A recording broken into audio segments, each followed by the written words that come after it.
Here's a question most people haven't thought about yet. What does a war in the Middle East have to do with your mortgage rate, or the price of your groceries next month, or whether the European Union stays economically coherent through the end of the year? The answer is everything. And in this video, I want to walk you through the economic layer of this geopolitical crisis, because the military headlines are getting the coverage, but the economic consequences are going to outlast the fighting. We're going to cover 4 interconnected stories. First, the stagflation threat, what it is, why it's back, and why central banks are in a genuine trap. Second, what the U.S.-China talks in Paris actually signal about the future of great power competition. Third, how Ukraine is fighting a new kind of battle, not against Russia's army, but against the world's shortening attention span. And fourth, how Trump's warning to NATO about the Strait of Hormuz is opening a fault line inside the Western alliance at exactly the wrong moment. These 4 stories are not separate. They're one story about what happens to the global order when multiple crises hit simultaneously and the institutions built to manage them start to strain. Let's start with the economic core, stagflation, the stagflation trap. Stagflation. The word sounds technical, but the concept is brutally simple and brutally painful. It means an economy that is slowing down and getting more expensive at the same time. Normally, these two things don't happen together. When an economy slows, demand drops. When demand drops, prices fall. That's the cycle. But stagflation breaks that cycle, usually because an external supply shock hits the economy from outside rather than demand collapsing from within. The last time the developed world experienced serious stagflation was in the 1970s, triggered largely by the 1973 oil embargo. It took roughly a decade and one of the most painful interest rate campaigns in Federal Reserve history to bring it under control. That period produced double-digit unemployment and double-digit inflation simultaneously. It was economically devastating.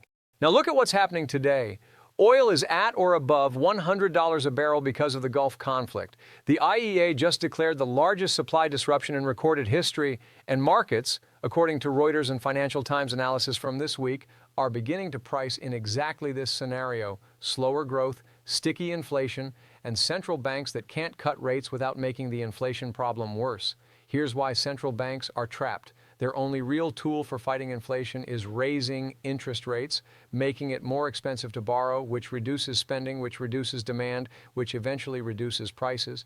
But that tool only works when inflation is coming from too much demand. When inflation is coming from an oil supply shock, raising rates doesn't create more oil. It just makes everything slower and more expensive simultaneously.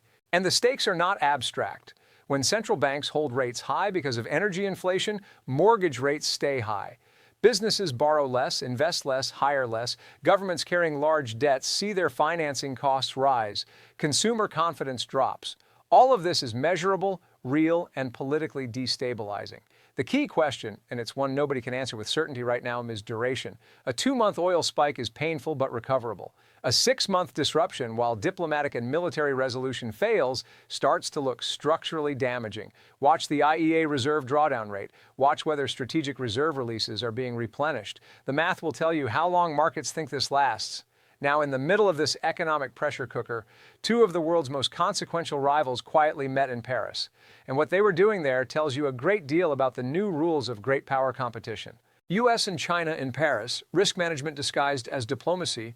Reuters and AP both reported on March 15th that U.S. and Chinese officials held talks in Paris covering trade, critical minerals, agriculture, and preliminary frameworks for a possible Trump-Xi summit. On the surface, this looks like constructive diplomacy, a de-escalation signal, 2 rivals talking instead of fighting. But I'd push back on that framing because I think it gives this meeting more warmth than it deserves. What's actually happening in Paris is not trust building, it's risk management. And there's a significant difference. Both Washington and Beijing look at the current moment and see a dangerous environment in which a simultaneous trade war and energy shock would be economically catastrophic for both of them. The Gulf crisis has already rattled markets. Chinese manufacturing depends heavily on Gulf energy flows. American exporters are exposed to Chinese retaliatory tariffs. Neither side wants to add bilateral economic pressure to an already stressed global system. So they talk. Not because they like each other, not because trust has been rebuilt, but because right now hurting each other more would also hurt themselves more. That's what risk management looks like at the superpower level. The substantive issues on the table, critical minerals, semiconductors, agricultural trade, are genuinely significant. China controls much of the global supply chain for rare earth elements that go into electric vehicles, defense systems, and consumer electronics. The U.S. has been trying to reduce that dependency for years without fully succeeding. Any agreement in these areas would be economically meaningful. But the larger context matters. If these talks produce a Trump-Xi summit, the optics of two leaders shaking hands during a global crisis would be politically useful for both. Trump gets to claim deal-making. Xi gets to project stability.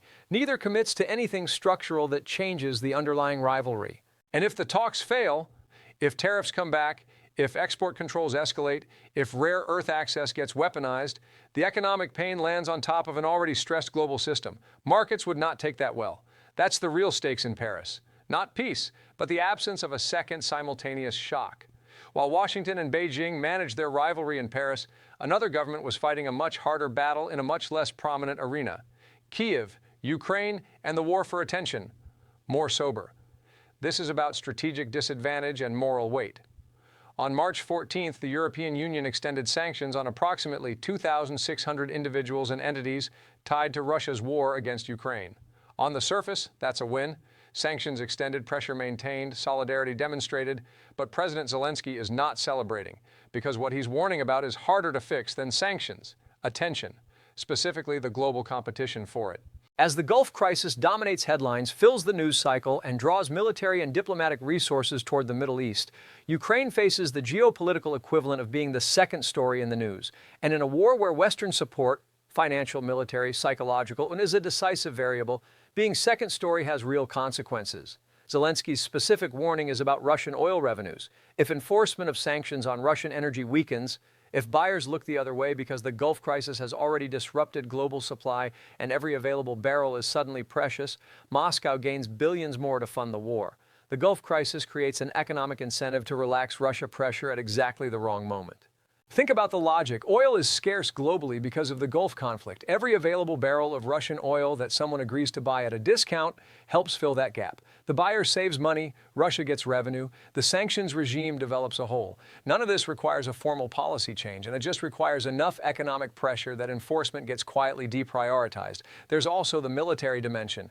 Air defense systems, artillery ammunition, and anti-drone technology are all finite resources.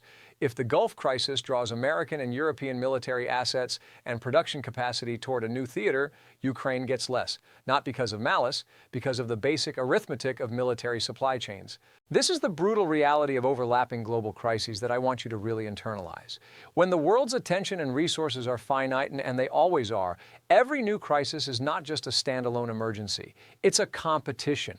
And right now, Ukraine is competing for the attention and resources of the same Western governments that are simultaneously managing the Gulf, the China question, NATO burden-sharing disputes, and their own domestic stagflation pressures. Russia knows this. They've always known it. The strategy of outlasting Western attention has been central to Moscow's war calculus from the beginning. And right now, that strategy is getting help from a crisis Russia didn't plan, but is certainly watching carefully. And speaking of NATO fractures, the Hormuz crisis just cracked something open inside the alliance that was already under pressure: Trump, NATO, and the Hormuz bill. The Financial Times reported on March 15th that President Trump warned NATO faces a very bad future if allies do not do more to help reopen the Strait of Hormuz. Let's unpack what that actually means because it's significant on several levels simultaneously. First, the stakes of Hormuz itself. Roughly 20% of the world's traded oil flows through that strait. Europe is heavily dependent on Gulf energy. Japan and South Korea are even more so.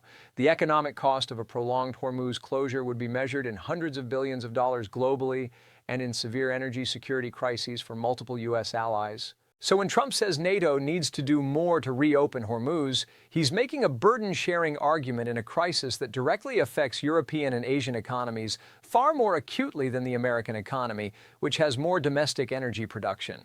In one sense, the argument is logical. The countries most exposed should carry more of the weight. But here's the problem.